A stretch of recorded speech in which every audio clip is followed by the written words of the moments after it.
Welcome to 2 Minutes with Trevor. We're going to be talking about some CO2 here. I want to dive into how CO2 travels through a system. This is a transcritical medium temp compressor, and when that gets energy, when that starts up, it starts to move the pistons. So the rotor turns, it moves the pistons, and it sends discharge gas, high pressure, high temperature discharge gas out to the gas cooler condenser. It's a gas cooler when we're above the critical point right here, which are supercritical fluid. So that means from the discharge of the compressor all the way to the high pressure valve, it is a supercritical fluid. Okay, when we're below the critical point, that is it's a vapor coming out of the discharge line, but we're condensing in the condenser, and out of the drop leg outlet of that condenser, it's going to be a liquid. This high pressure valve, what it does, it reduces the pressure. Just think about a restriction in the pipe. As we start to close it off and open it up, we reduce the pressure, and then coming out of this is going to be a mixture of liquid and vapor, and that's what we need going into our receiver. We have dense liquid, it drops to the bottom, and then we have the vapor on the top. The vapor travels through a valve called the flash gas bypass valve, or the receiver bypass valve.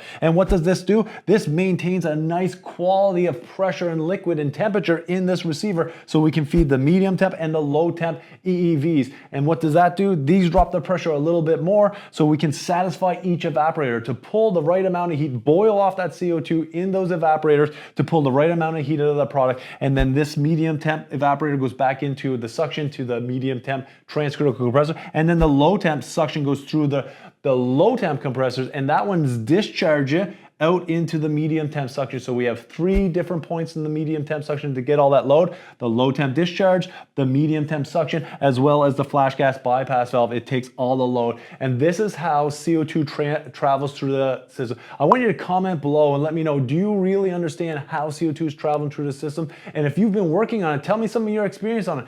Comment below. My name is Trevor Matthews. Let's get a conversation going.